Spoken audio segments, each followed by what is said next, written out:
ProWrestlingSheet.com. Hello, everybody, and welcome to another edition of Wrestling Sheet Radio. I'm your host, ProWrestlingSheet.com, Editor-in-Chief Ryan Satin, here with my co-hosts, the full crew, even Elijah. We got Kevin, we got Jamie, we got Eli here. Guys, I've missed you. How are you doing? Good. Well, since my box is first, at least on my computer, so I'll of course, go because it's first. your computer. We're all great. We're all great. Yeah. If I could speak for the whole crew. I will say that I'm pretty good. I don't know if I'd say great. Nah, I'm fantastic. I'll leave it at that. I'm fledgling. I don't know what's happening in my world, but no, I'm fine. I'm good. I'm good. slowly crumbling and falling apart, but that was already happening anyways. Yeah, I mean that happened way before everything else went out. Yeah, but Eli, you're buying a house. Like, that's crazy, man. No, not actually. Somebody swept in with an offer. No! Oh, that Okay. motherfucker. That No, happens. Probably gonna burn down anyways. There's a big wildfire happening right over the mountain. So Well, I guess that's a good thing. I don't know what's happening. Oh, that sucks. I hate to hear that. But I'm glad to hear that things are at least decent in the world of Elijah Bates. You know, it's crazy. We were texting you the other day trying to find out when the last time you really watched wrestling was, and you were very coy about it. You were very standoffish about it. He had a good amount of time to think about it. I can't let you win. I was actually, to be fair, I was on a hike when I got that, and I was like, "This son's of bitches. I'll talk to him. Like, I'll answer this." And then sometimes I like to wait until it's like 100 other things have been said, and then to jump in with the thing that was like framed towards me, because then everybody's like, "You're still talking about that?" we definitely like had a whole conversation without you about like after I asked the question of all of us just making jokes about how you reacted to dodging the question. And then like we made so many jokes without you even getting involved for so long until you finally hopped in. There was a moment where I was like, is now the right time? I was like, let it simmer a little bit longer. But I mean, okay, like that honestly, well, actually, before I should get into wrestling talk, I want to say one thing because before we get past how we're all doing, I should say right here at the top, it was me who decided to take a hiatus on the show. I have had a ton of personal things going on. Like 2 months ago now, my girlfriend was staying at her parents' house during the pandemic. She'd gotten tested to come stay here. And she woke up in the morning one day and she found her dad dead. And, you know, I had to rush over here. I had to help. Her mom has Alzheimer's. For most of you who follow me on social media, you've probably seen that. You know, her mom has Alzheimer's and needs to be taken care of. So obviously Eric and I moved in here immediately to start taking care of her. But honestly, you know, this show, as much as I enjoy doing this show because I get to talk to you guys every week, sometimes Eli, but you know, because I get to talk to you guys every week about wrestling, like this is really just something I enjoy doing. Like I like having an outlet to talk to you guys about wrestling every week. But you know, at the end of the day, like I do stay up late. I'm editing the show. I'm putting things out. It's because I enjoy doing it, and I just didn't have time. I just haven't had time. I don't know if I'm gonna have time to do it all the time anymore. I'm still getting used to my change of circumstances of, you know, taking care of another individual who doesn't always quite know what's going on. And also on top of that, like we've been doing the show for like what? It's almost 5 years now. And I, as much as I love doing the show and as much as I love talking to you guys, social media has gotten so much more intense in the 5 years that we have done this show that like, sometimes I feel like people are angry if I don't talk about a certain topic or, and when I get to that, then it feels like I have to talk about everything. And then it's like, I have to have an opinion on every single stupid fucking thing that happens at all times. And it got a little exhausting, to be completely honest with you. Like this time off from the podcast has been a little nice. But I still want to talk and do things. I just needed a little break. That's pretty much the real truth of the matter. I mean, that's really it. We knew that. Yeah, I know you guys knew that. I know you guys knew that. But I mean, okay. So in that time off, though, we've had our group chat. We've still been texting about wrestling and stuff. But I want to talk to Eli first about this situation because I feel like Eli is the most casual of us now in watching. So, are you still watching, Eli? How the turntables. So like I will definitely say that that actually is weird how that has changed in the 5 years now that Jamie is now the hardcore one watching death matches and Eli's become the casual fan. Well, I was thinking yesterday and I was just thinking about the long illustrious association that I've had with the world of sports entertainment in terms as a viewer at least. And I think that wrestling goes in waves a lot of times. Like you go through periods where you dip in and out, and it's because I was thinking about, let's say WWE on the same spectrum as like The Simpsons. If I go back to The Simpsons and I think of a period of time in which I really love the show, man, those episodes are untouchable. But I can't watch an episode of Simpsons that they make nowadays. There's something about it, and I think just sometimes, especially in wrestling, I was thinking about it just because like my cousin has a young boy and now they're watching and this is the first time they've watched and they think Bray Wyatt's so scary. They think Randy Orton's incredible. And they have a lot of opinions where I'm just like, whoa, I didn't even realize that you could have a different perspective than maybe that we hold and everything. But it's because it moves in phases like that. Sometimes you get burnt out, I got burnt out on The Simpsons. I stopped watching. I got burnt out on wrestling 3 or 4 times over the course of my life. And I think it just happened again, just where there's other active things happening, and I just needed a breather, and I'll come back because that's how it always works. Wrestling is very cyclical like that. So I'll definitely say I've watched it less this year than I probably have in the last 5 to 10 years, but I still keep up with it. I still, even when I don't watch, I still am interested in the world of wrestling and always make an active point to keep up with what's happening on the shows and stuff like that, even if I'm not necessarily watching them actively. Yeah, let's call a spade here. Like, which one of us? You don't even have to guess which one of us is getting laid on a regular basis, and which one of us isn't. The one that became a casual fan. I wonder why. No, and you know what, Eli? I remember when I took a break from wrestling, similarly, where I was just like, man, I'm so burnt out on this, and I took a little break, and even when I wasn't watching every week, I was still reading everything, like what was happening, reading results, and just kind of like, I didn't want to fall too out of it, but you still want to know kind of what's happening. And honestly, the thing about wrestling is that even if what they're showing on TV isn't necessarily interesting to you at the time, man, the inner workings of the wrestling industry are always interesting. There's times where the entertainment quality of the shows they put out might suck, but hearing about what's happening behind the scenes or hearing about the decisions that are being made, that still is a captivating thing for me to know and understand on a daily, if not hourly basis too. So, rest assured that when I wake up in the morning, I have 5 or 6 websites I go to, and 2 of them are still wrestling websites. And one of them is yours, Ryan, I swear. Good. Yeah. You mean the Instagram account? What? I was like, Eli, do you mean that Instagram account where you show us Mongo Mondays? Is that the one you're talking about? Oh, it's great. It's great. It's crazy how the internet's just adopted Mongo these days. It's just everyone. I feel like you were a Mongo aficionado way before it was cool on the internet.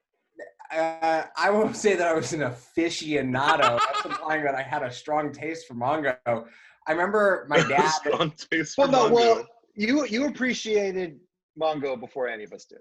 You appreciate her. I still appreciate Mongo. Okay, you're so ridiculous. How could you not? There's part of the fan in me from my teen years where it's finally Mongo's getting his moment in the spotlight. I gotta make sure to send this to my friends. Have you? Because I don't remember how long it's been since you've been on the show, but I feel like it's been a very long time, and I feel like AEW Dynamite had not debuted yet the last time you were regularly on the show. I think it had, and I think that was just we were getting to that point when that was coming out where that was kind of at peak programming where there was, I think, the most episodes of wrestling had ever been put out there. And I think I just reached that point because there is that point where you're trying to play catch up throughout the week and everything like that. And it gets to a point where it's like, it doesn't matter how much time you have available. There's almost so much content that you can't catch up. And I think there was a moment there where I reached that point of exhaustion where it's just like, all right, I gotta like take a break. I gotta just like pump this. I can't necessarily jump into actively tracking and a whole nother thing and everything. That been said, again, like, I still keep up with what happens. Less emotional investment in AEW, I would say, just because I haven't been an active weekly viewer of the program, though, too. It's funny, too, because I see you as, like, even though I know you say you're not, like, you are still, I feel like you love WCW. Like, I know you say you were a WWF guy, but you love WCW. And, like, I just would think that with, like, all the WCW influence there, that you'd be, like, at least semi more interested. Yeah, I thought that, too. But then, like, I was like, I look over, I got a hot girl next to me, and I was like, man, I got better things to do. Like, no. You know what? I do want to watch another episode of Grey's Anatomy.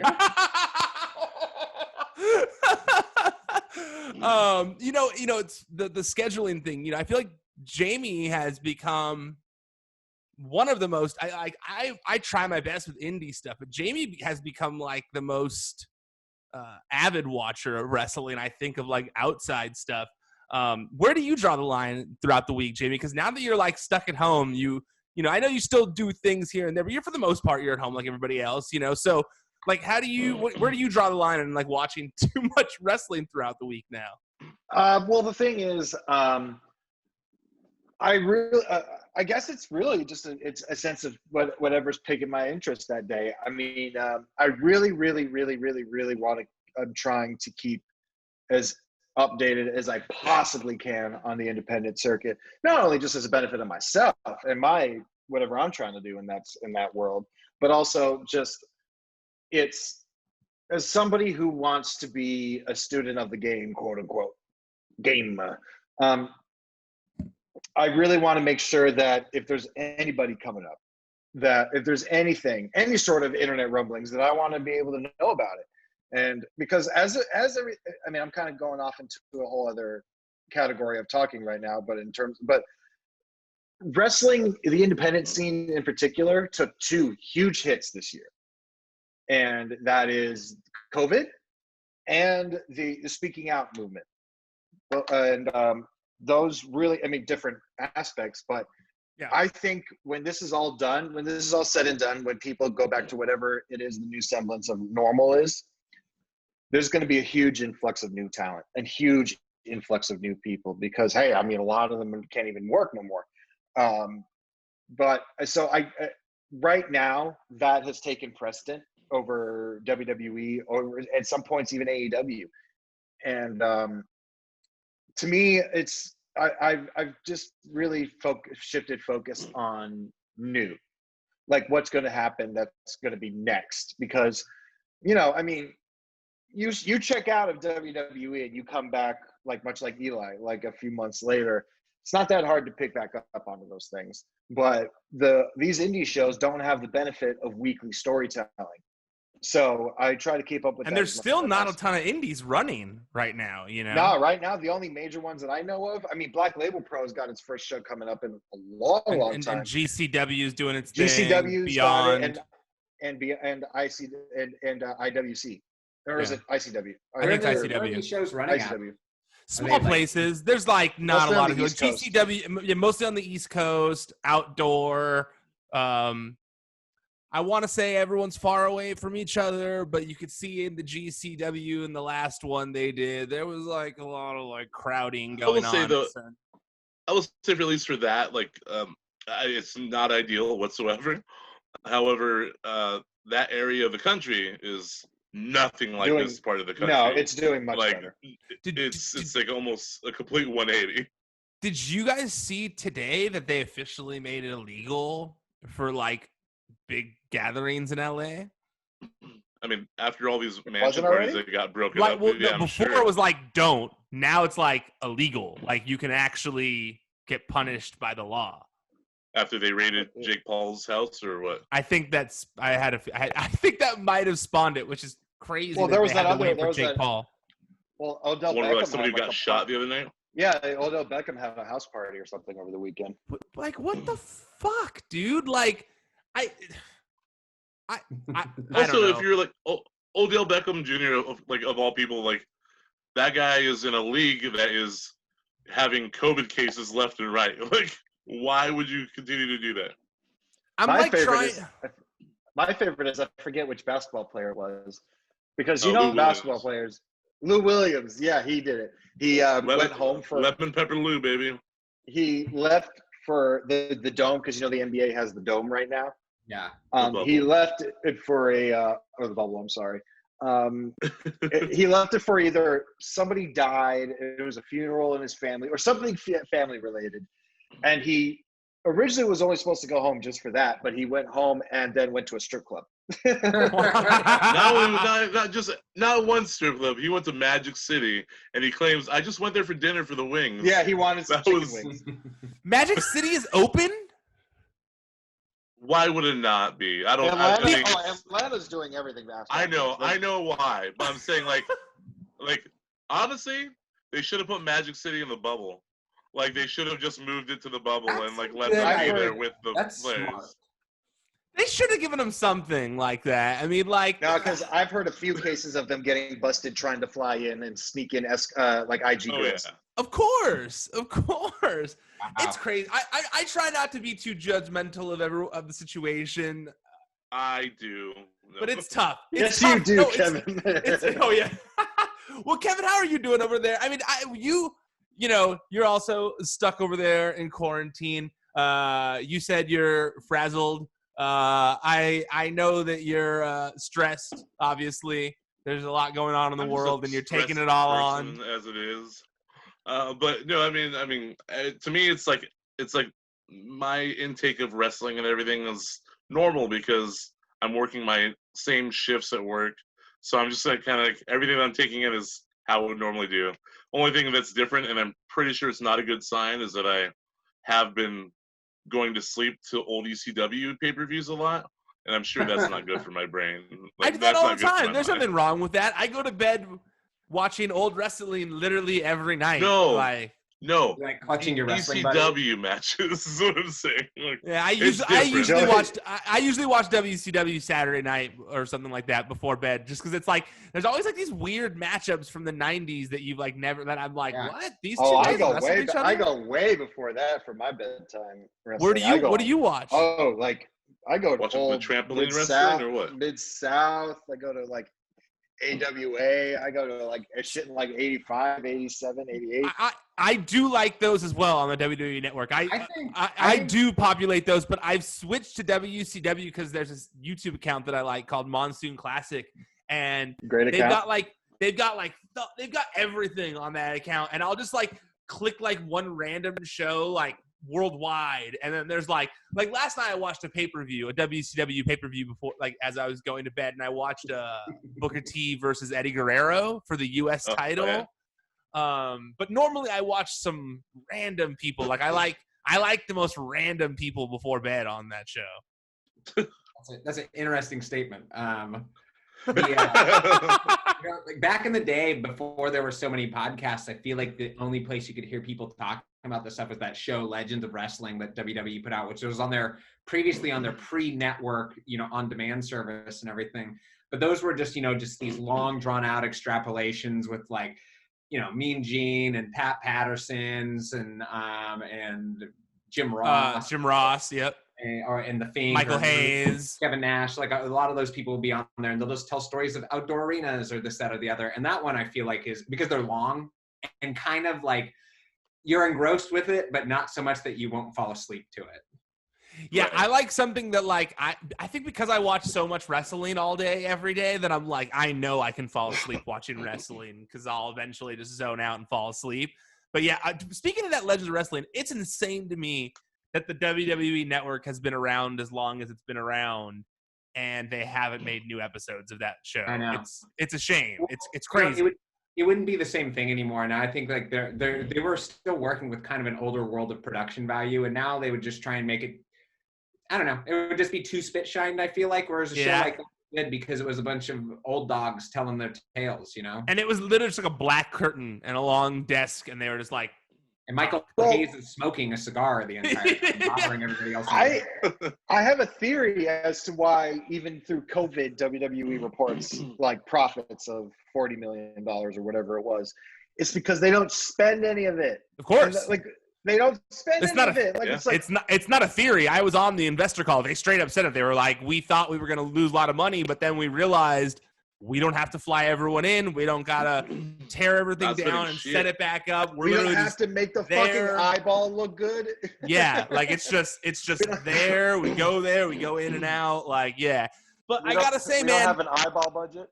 Wrestling was like at its best right before the pandemic. It was like fucking great. I was loving everything about it. And it is so hard to be a fan right now. Like, and is that can't just be me, left right? And right? No, I'm conflicted left and right, seeing like old timers in the crowd. Like, at least like with AEW, like they have like the old guys like separated and they're away from everybody else. But at the same time, like it still makes me nervous. But then I see Ric Flair on TV and I'm like, go home. Stop putting him on TV. And they put Ric Flair there the day it was that like the 2 weeks happened. And it's like, you don't want to wait a little bit since he lives with someone who has COVID right now. Like, was he that crucial? He didn't say anything. Like, he said the thing with Kevin Owens backstage, but like, was it that crucial to have Ric Flair there? I just don't get it. I don't get why he's being used in the first place. Yeah. Because he wants to. It's two things that don't make sense. One, he's Ric Flair and he's an at-risk person because he's almost 80. And he almost died.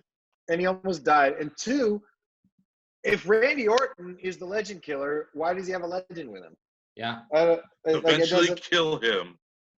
So literally, probably. Yeah. Also, I'm gonna add another one on top of that. They keep doing all these things saying that they're trying to cater to a younger audience and create new stars. Ric Flair does not cater to a young audience. Like, I know I'm the guy who said like Ric Flair is a pop culture icon, but I don't think that Ric Flair is necessarily gonna draw a young audience by standing beside. No, he's not. Randy Orton. For like a young person, he's getting into great-grandfather territory, not even just grandfather. And there's not a person in the world who's like, I love my great-grandfather with any sincerity. No, like I'm just like I don't get it. And just breaking the shows up that Bad Bunny connection, I guess. But just like wrestling in general, like it's without fans, dude. It's like tough. You know, like I'll tough. definitely say, like, I mean, there's nothing that I think I could add that it probably hasn't been echoed, but just like, you know, I made Laura watch WrestleMania with me, and it was very off-putting to her, to be honest with you. Like, she didn't really enjoy it because, you know, and I get it because, you know, they're projecting to 4,000 people with 4 people in the room, but it's just like, the fans are a character in the show, you know, and they've always kind of said that they, you know, the fans are like the third person in the ring or whatever they say about it. But like, it's very different energy about it. But to that extent though, I will say that what I saw this past week, although like, I know it's been talked about in a lot of different ways, I think it's just all about finding a unique way to present a story, you know, with a wrestling context these days. And I think that that's what they're struggling to do. No different than anybody during the pandemic, where they're like, oh, let's just get through this and then get back to the way that things were. And it's like, hey, what if things never go back to the way that things were? You better have a battle plan going forward that takes that into account. And at the very least, if things do go back, you've got a new way that you can present something that's fresh and that's unique that you can fall back on, new ways to create characters that when you bring them back into that other context, that you're taking a character from one universe and playing with it in another. So the thing that you're talking about, I'm guessing, is the thing that Shane McMahon introduced this week on Raw, which was a new segments they're going to be doing on the show called Raw Underground, which is like, you know, fake shoot style matches, like MMA inspired matches, with no ropes around the ring in like a warehouse with pretty girls dancing in the background and the ring surrounded by people. It looked like the same warehouse, by the way, where Randy Orton and Edge fought at WrestleMania. That's because it is the same. It's the same building. They've got 2 buildings. Shut up. Shut up, Bates. Like I don't know what I think about it. Yeah, I hate that I'm gonna see anyone on the Twitter that sees this or hears this or whatever, watches this, they're gonna hate it. Like, they're gonna hate us for that. Chill, you fucking chill. But I didn't hate it. Well, I will say this. No. I didn't love it, but I didn't hate it. Like I applauded them trying something that was gonna capture someone's attention. I think that with the no audience thing, you almost have to switch to that like music, TV fight setting where there's music underneath and you can build anticipation that way to a certain degree, as opposed to like, I don't know, as opposed to like regular quiet matches that like have piped in audio, you know? Remember when Hogan and Bischoff went to TNA and the first thing that they did was like, no, make it a 4-sided ring, and they immediately changed the ring to like be what they knew and everything. Wrestling, obviously, and this is the plague of the wrestling industry. The wrestling industry in general falls back, or WWE at least falls back on what they can rely on, what they know, what they trust so many times. So it's like it's natural that they would just lean into just like, oh, we'll just do this without fans. But it's almost like you have to completely shift that environment to be able to accept something different, because if you see something different in the same setting that you've always experienced it, it's going to throw you off. It doesn't feel right. I also think that the wrestlers, one thing I've noticed is a lot of them seem to have trouble adjusting to the change because they've been trained to do certain things with the fans there, that it's also like makes for an odd thing. Like you'll see like a wrestler talking to the camera, but he's kind of like whispering during a match. And you're like, we can hear you. There's nobody there. Like the camera's right in your face. Like just talk. Like, you know, like it's like weird to me when I see. So is Raw No Underground comment. going to be? Is Raw Underground going to be a weekly thing? It's. I mean, you know, WWE. You've been watching your whole life. I do not see this lasting longer than a month. Yeah, that's exactly what I was gonna say. It was a month. Wait though. How long were the cruiserweights kind of a featured act on Monday Night Raw though? Too? Not very long. Not very long. So, which feels like almost a month, maybe 2 months. I feel like it was a couple of months, and I would definitely say like I feel like you could use Raw Underground to build up some people over the course of the next couple months, so that when they kind of are introduced back into Raw, or whenever they're just on Raw in general, they're kind of have more of a badass allure to them, though. Too. I mean, this seems like the entire concept was made entirely for Babatunde, or however you pronounce that guy's name. Well, I feel like, I think is his new name. Well, no, he changed it. Yeah, Dabakato. Yeah, Dabakato. like avocado, but Daba. But he was Babatunde or something like that. Yeah, you got it right. That's the whole point. And you surprisingly pronounced his name right. Wow, I'm impressed. But I feel like that's the only reason why that whole thing was made. Like, he seemed like he was the only one really featured on it.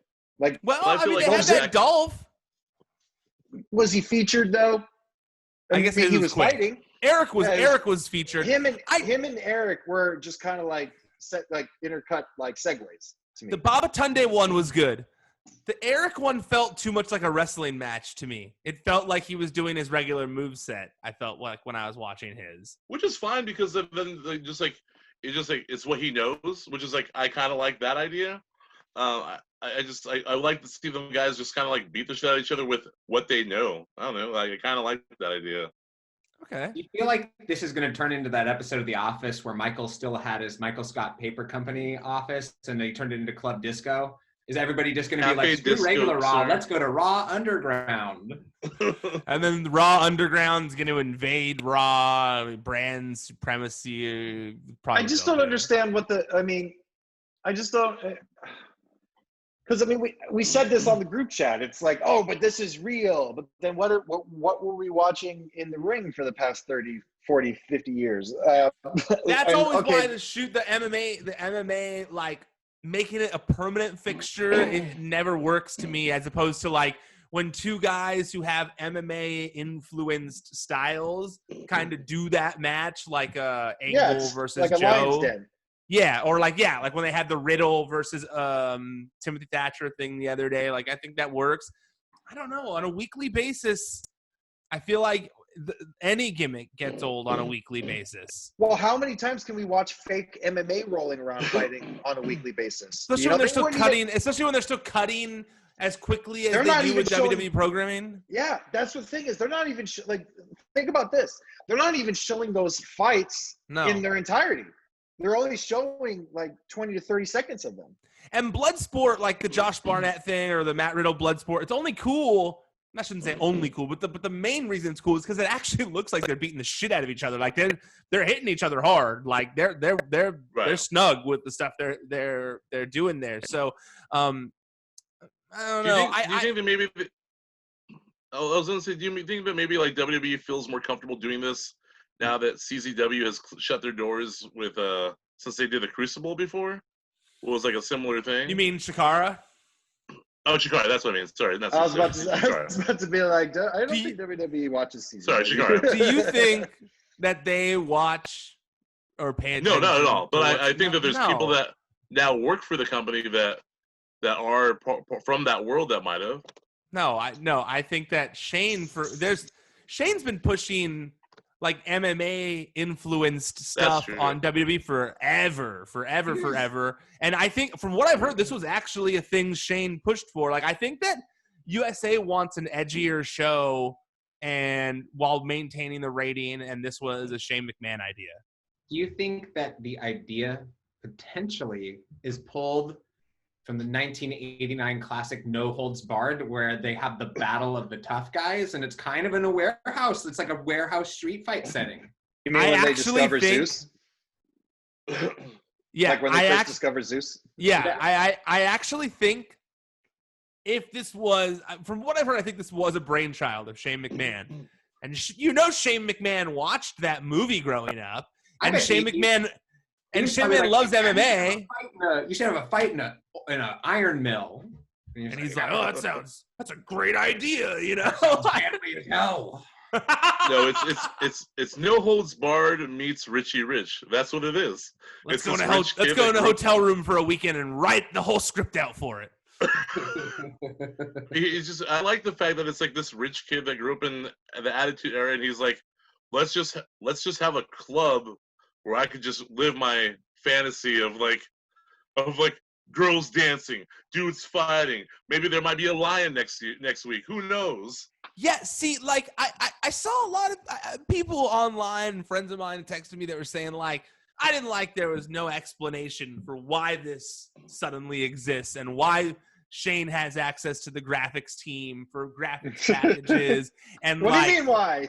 And I was like, what do you mean? Like, he's Shane. Like, what? They gonna say no when Shane like walked up like, I need this warehouse for the day in a WWE facility? Like, anyone's like, oh, we need to call Vince about this. Like, no.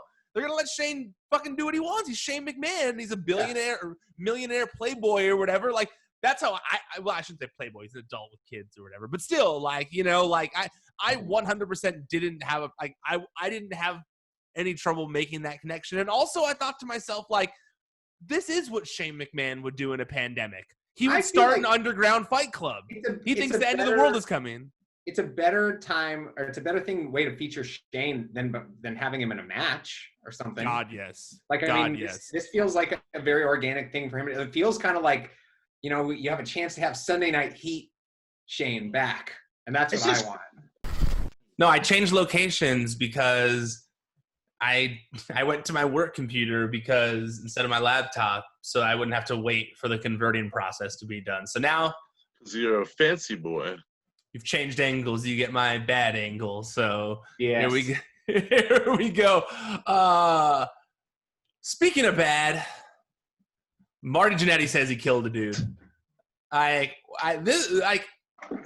What a wild thing to come out today. Also, let's preface this by saying Marty Jannetty says wild stuff on his Facebook all the time. That's not true, and this is probably not true.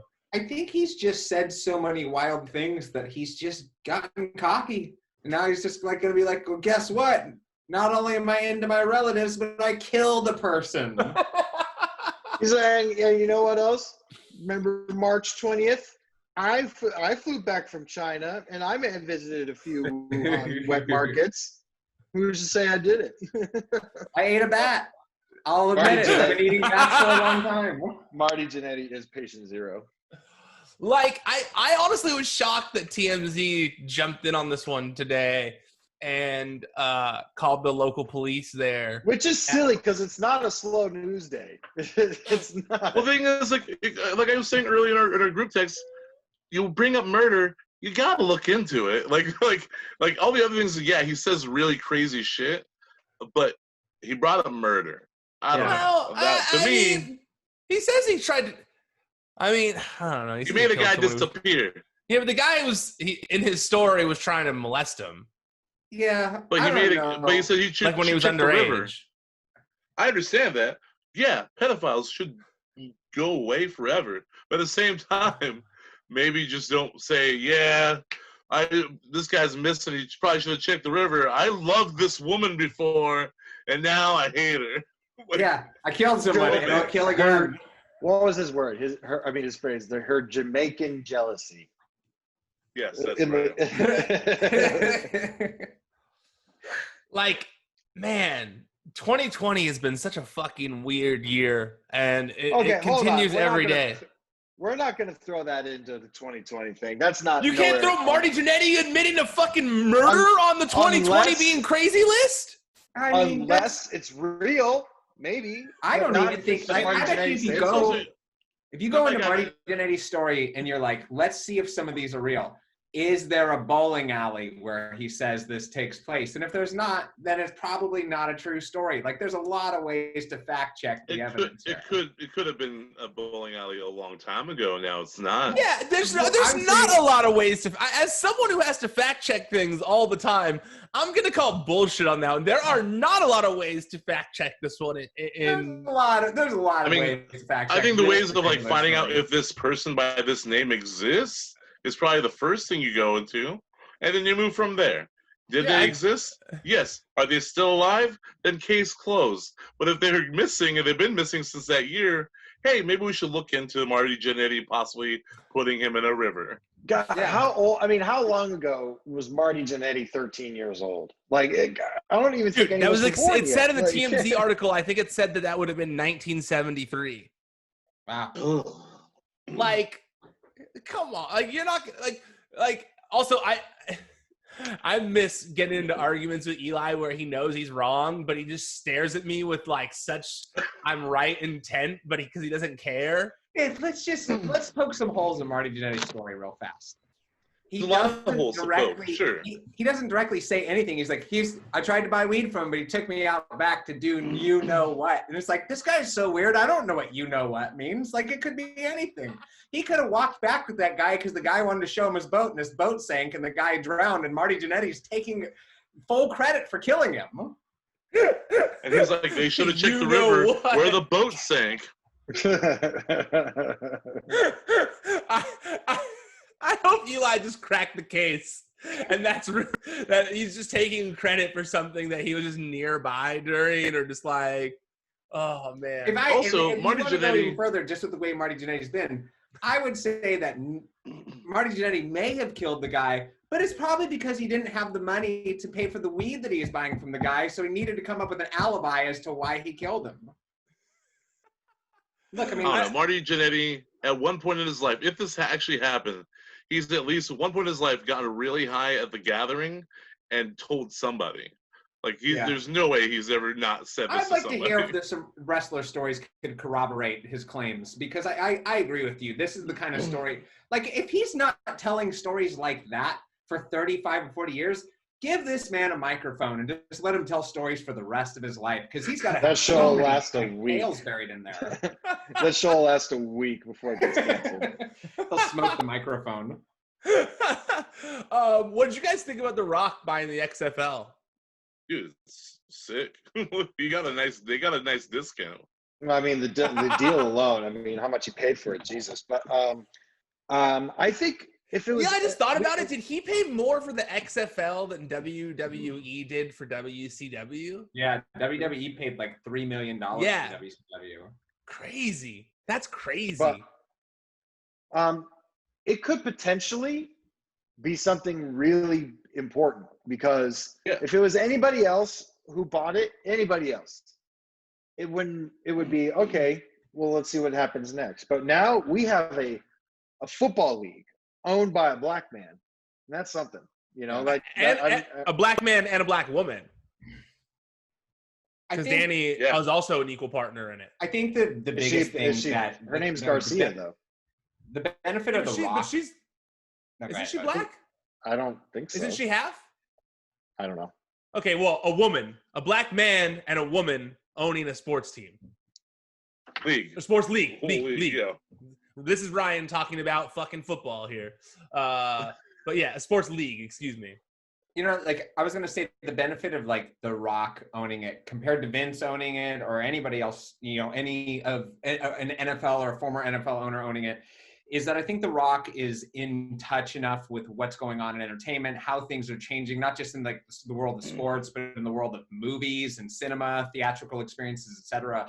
So I think that the timing is great for him to buy it, because it will need to shift to something else for the next couple of years, at least, is maybe we don't have large scale gatherings or we can't do something like that. You've got to come up with a different interpretation for how that's going to be put out there for the public and everything. And I think that The Rock is in touch with that enough, compared to like Vince McMahon, who I think many would make the claim that Vince is not in touch with what's going on and it is out of touch, and you see them making strides with trying different stuff like the Raw Underground, but I don't think that they have that organization or anybody in the WWE like kind of stratosphere outside of The Rock has the ability to actually turn this into a success story. And I think The Rock sees that too.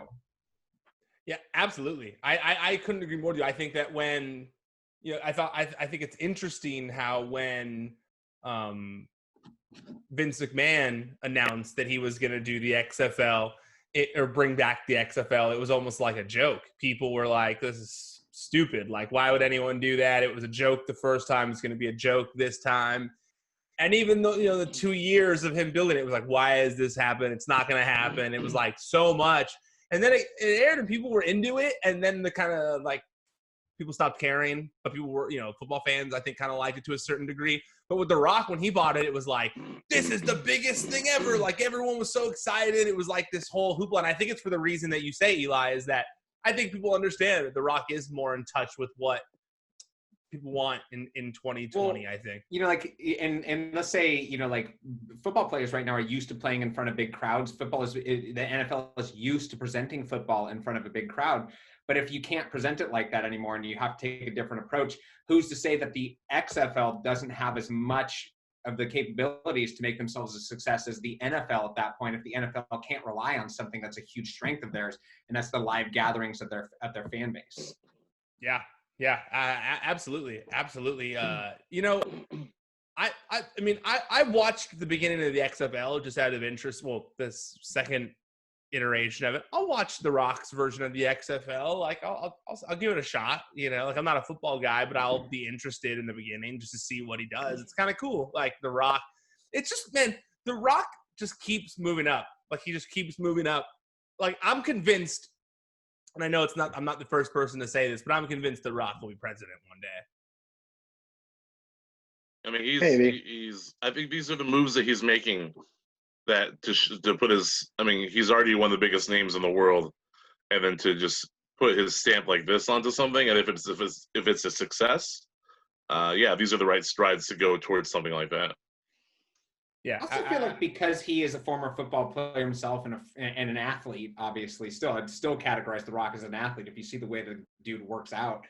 I think that there's a different layer of trust that you have for an athlete, from an athlete to another, and people wanting to work for The Rock too. So, I don't see, for the amount that he paid for it, how this couldn't be anything less than a success for him. Yep, absolutely. And lastly, I was just wondering, this stable that WWE is going to be introducing, you guys like the way that, how like the WWE is kind of like announcing things about this stable before they even come out? It's kind of weird, right? Yeah, it made it. Oh, go ahead, Jamie. Well, I'll just go then. I mean, again, I think it's off-putting for some people, and I don't know if off-putting is the right word. It's just because it's really not how things have been done in the past, in terms of, especially when you debut a new stable. It's a lot more organic in the sense that they show up like they surprise people, and then they're like, okay, we're here.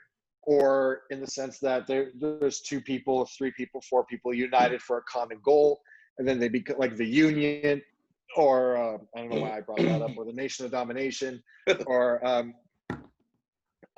this is not like any of those things. This is hey, we got a new. And it's also the first time I think WWE's ever used the word stable before.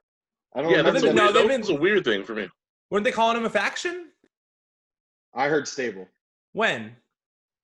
On something. I don't know if it was on the show, but I did read stable somewhere.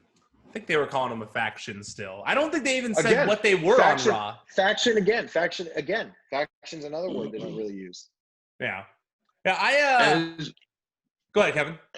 I think the announcement was just based off of just so that it could be like, it's not political, even though 1000% is showing like it's like a ripoff of a very political thing that's going on in the world right now. And like, I don't know. It just like I think that's why they had to make the announcement. I don't think that they are capable of wearing the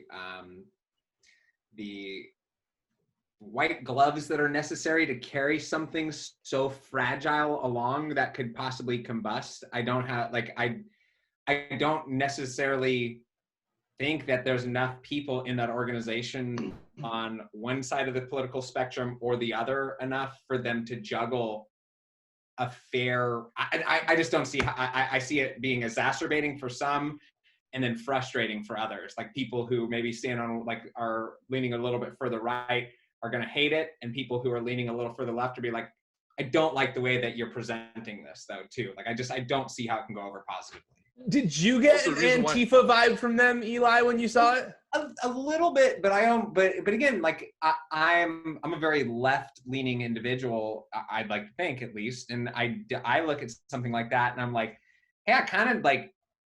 I don't know what they're trying to say. You know, I don't like. Again, like it you know, it's trying to use something that's a hot-button topic in a slightly different context. I think, like it's almost like they're using a frame that is familiar for one reason, and they're going to unveil it as being for a different cause or a different reason on the show. And there's part of me that's just like, well, I don't want like the idea of them using something that's maybe a little further on the left side of the political spectrum as a negative, because like I don't necessarily on a personal level see it as a negative. So, you know, like it's hard with a storyline like that to find like anywhere where you can comfortably like set it, because like I'm never going to agree with it because I don't like the frame, and the people on the right might look at it and be like, F these people, I'm against these people. So it's just like, I don't see how it could be successful as anything but like a heel group, but for half the audience, it's not a heel group and it's just disliked. Does that make sense? Yeah, absolutely. And I think you're right in terms of what they're thinking. Like the imagery will evoke an emotion from you, but well, when I saw not going like, to make it a political thing. Antifa comparison, I immediately was like, oh god damn, I need to go look at the comments right now to look how like hateful and hot they're getting about it, like on a side that I don't stand and everything like that. And I was just like, man, like it rattled me a little bit just on the level of like, man, they shouldn't be doing this because they're not capable of doing this. Yeah. And Jamie, you know, I feel like Jamie, you're not like the most political guy. Did you get an Antifa vibe when you saw them? And the only time I did, I mean, not really. The only time that thought really came into my head was when you said it on Twitter. And to be honest, I can't really say because I only have an overlying understanding of what Antifa is. Yeah, totally. That's why I asked, because I was like, I feel like Jamie, that's like not a thing in Jamie's, you know. No, it's not. Spectrum. And I don't understand.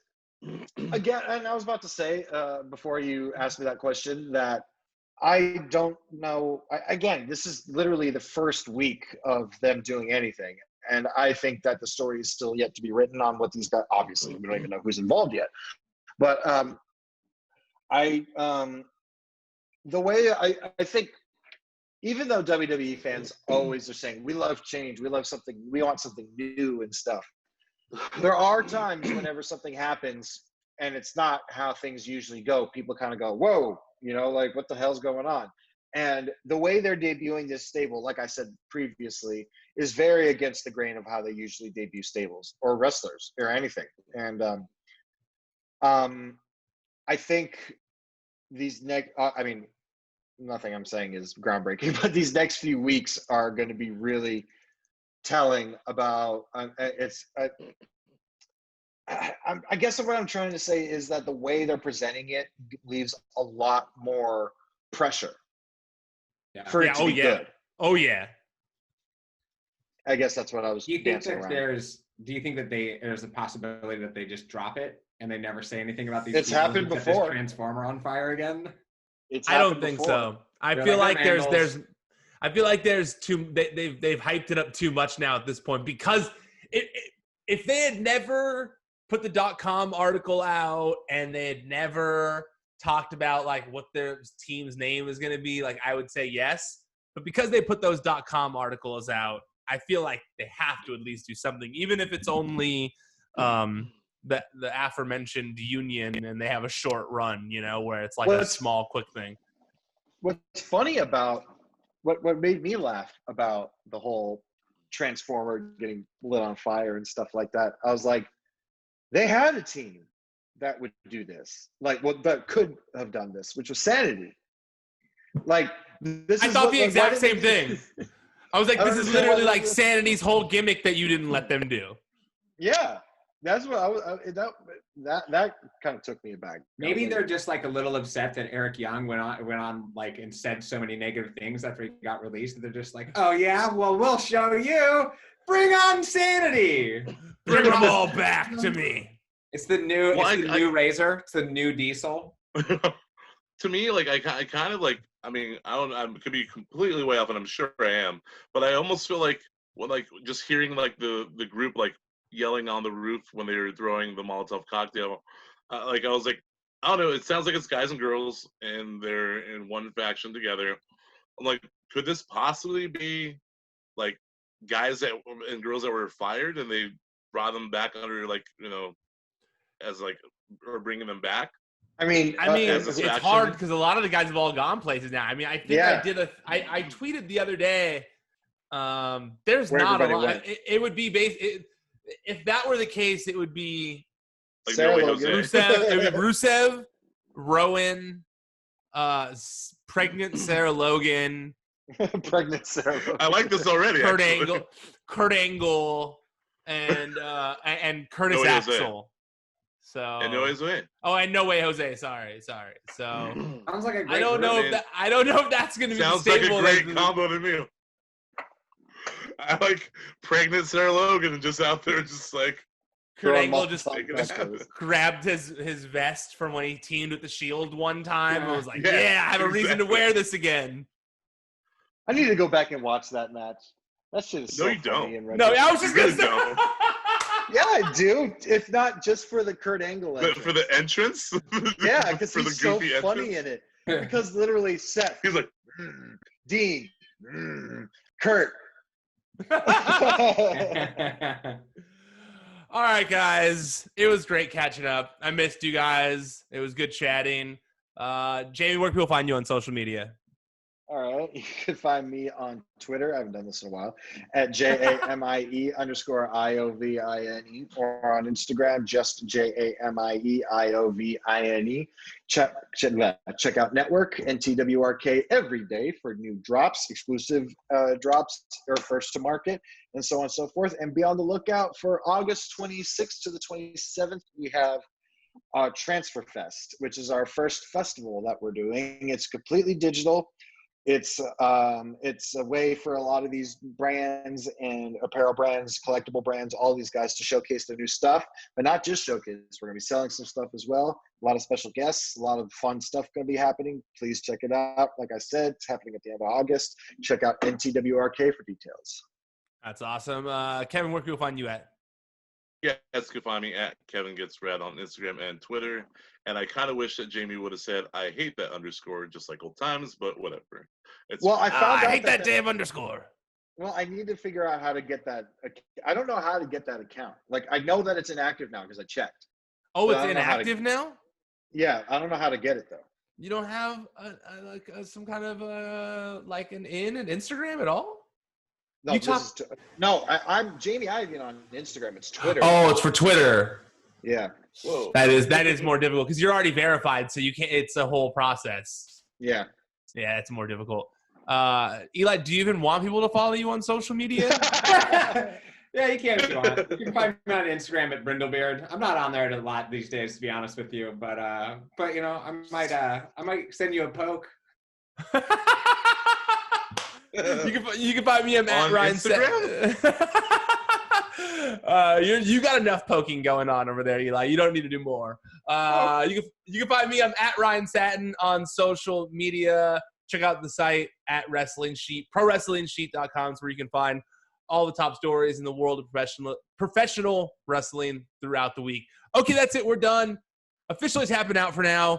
No clue when we'll be back, but I had to give you guys at least a little bit of an update. We'll let you know. But until then, keep your eye on the sheet. Wait, stay out of the dirt and keep your eye on the sheet. It's been a long time since I've done it too. You ruined my whole eye thingy. I'm sorry. Bye, guys. Later. Later. ProWrestlingSheet.com